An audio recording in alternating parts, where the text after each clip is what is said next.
Hello, BookTube. I have a quick Saturday MegaStuff video for you here. I was correct in my meteorological observations. The bubble of wonderful warmth and humidity that we've been enjoying here in Massachusetts is burst. Nice, sharp, chilly weather has returned and could get cold. It isn't cold yet, but it could be. We have a number of MegaStuff items to go through today, and the first is this. This is my $15 rice cooker. Its name is Condi. And a few of you, unfortunately you know who you are, have recently intimated that perhaps my rice cooker updates are a little on the tedious side. That perhaps I could find more exciting things to talk about than rice cooker updates. So I thought, in response to that scurrilous criticism, I would give you a rice cooker update. This is my rice cooker. It is wonderful. It was $15. You leave it unplugged, and then when you're ready to cook, you use the measuring cup to measure out rice. It comes with a vegetable strainer that sits on top of the nonstick ceramic bowl that sits inside the rice cooker. And you can't really tell, but the bowl bounces. It sits suspended above the rice cooker, so you don't have to worry about heat convection or anything like that. And you use the markings on the inside of the bowl to tell you where the water should go, how much water you should add. So you use the cup to scoop out the rice. You scoop the rice into the bowl. You add water into the bowl. Then you put the bowl in the rice cooker.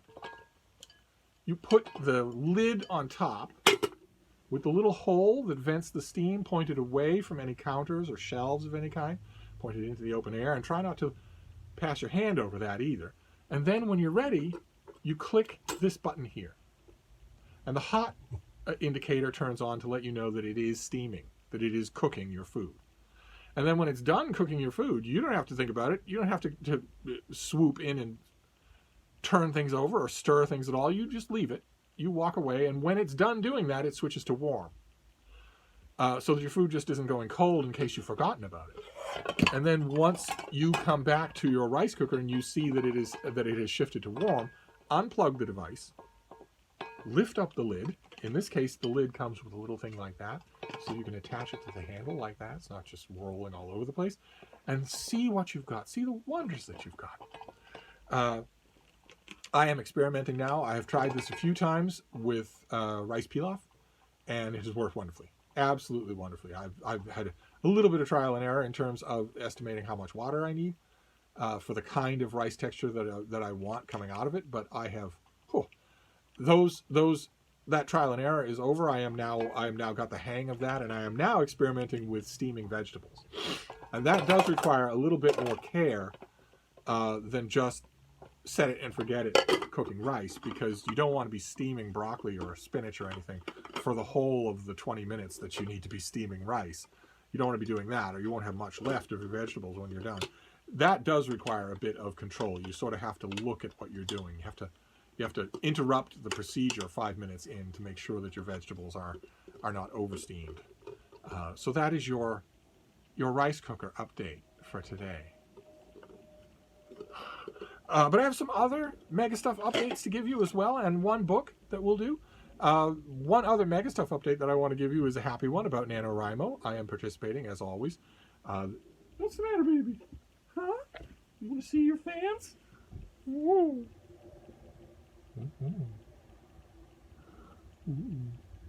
You don't think the rice cooker's boring, do you? No, you don't. No, you don't. Oh. I am participating in NaNoWriMo this month, and I am doing NaNoWriMo in a way I've never done before. I'm pantsing. A seat of the pants is what that stands for, those of you who aren't up on your NaNoWriMo lingo. And that means you go in with almost no sense of what your story is. You can't go in with nothing, right? Because you know you have to write something. And probably you're going to return to the same character the next day that you used in one day. So there's, in one sense, there's no actual thing like of literal pantsing. But nevertheless, you can go in without any plot, without any structure at all, and just sort of feel your way along with a general idea of what story you want to tell. And I have always abhorred that. I've always stayed away from it. I've always used October to plan. This year that didn't work, and one of you, or actually a few of you, said, well, why not just pants? And I love it. I love the fact that we have developed, we developed friendships here to the point where friendship can do, for me, what is one of the things I value most about it, which is for a friend to say, well, what about this thing that you've always disliked? Why don't you do that? Why don't you try that? And if it's a friend, then you don't have any armor prop. You don't have anything to lose by saying, oh, all right, maybe I will. That's what I love about that sort of thing. It's such an invaluable opportunity for personal growth. So I tried it. I tried pantsing. Well, I'm halfway through the month now, and I'm having a blast. Absolute blast. I don't think I would do NaNoWriMo any other way. Come up with a basic scheme, a basic simple concept of what you want to write. Basically the elevator pitch. And go from there every day.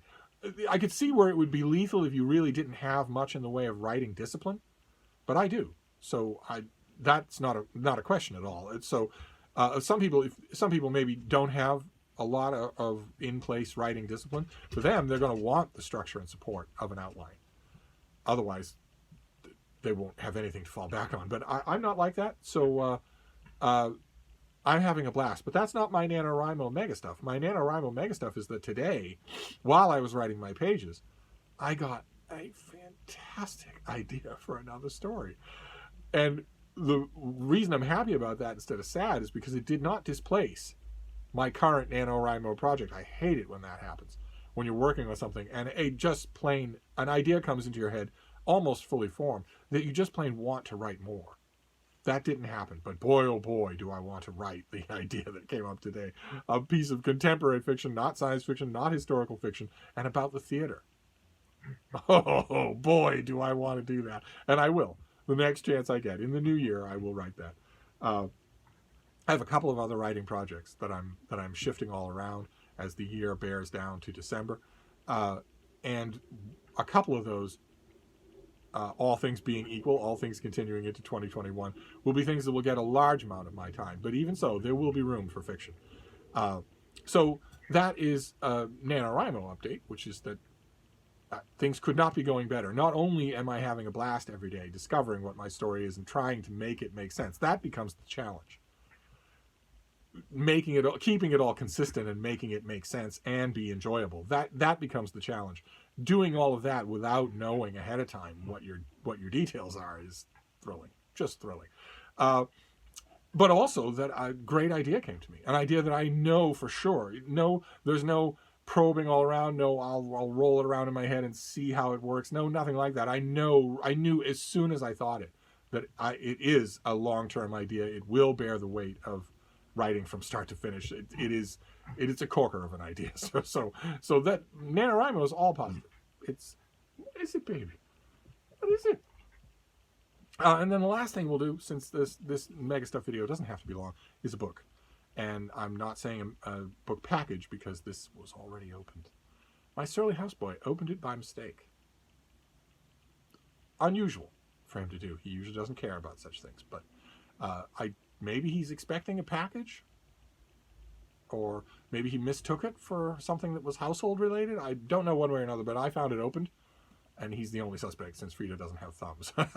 And it is. I've been in touch with the publicist, so I know that it is a new book. I don't know the date. It doesn't have any paperwork on it, but it looks a lot more inviting than I thought it would. It's an old idea. It's been done many, many times, but it might be something that you'd be interested in buying. You might have a recipient for it. It's $30. It's a hardcover. And it's Shakespeare for every day of the year. And that's exactly what it is. It just goes through the calendar, date by date, and gives you an excerpt from Shakespeare and a slight bit of context for that excerpt. So again, it's I don't know if the finished copy, I don't know if this is the finished copy, so what you're going to get in the bookstores is going to be a naked hardcover like this with no dust jacket. But one way or another, books like this have been done before, but I didn't expect this one to be quite so hefty or quite so eye-catching. So this will work as a present for the brainy young person, or Shakespeare completist. Either one, if you know them, this will definitely work as a present for them. I didn't expect it to be so attractive, so I've been spending a little time with it and enjoying it quite a bit. As far as I can tell, the choices are only very tangentially connected to the specific day of the year. It's more just a question of keeping Shakespeare in your thoughts every day. You know, set it by a bedside or in the bathroom, and just go through it, you know, day by day, thinking about that passage. So that's your book. There might be more books coming today. There might be actual book mail. Nothing has appeared yet. As usual, as I've mentioned on this channel many times, my weekday drivers for FedEx, UPS, and USPS are all change on Saturday. They're all people who are going at the route for the first time, or going at it completely differently, or coming over from some other route and doing this route the way they do their old route. Typically, I will get mail very late on Saturday, or sometimes so late on Saturday that I don't even know that it's there, and my surly houseboy finds it when he gets here on Sunday. So that could happen. That could easily happen one way or another. That is your mega stuff for today. We have the important bit, right? The important thing is Condi, who has been maligned by a small group of malcontents and ne'er-do-wells and scofflaws as being boring. Condi is not boring.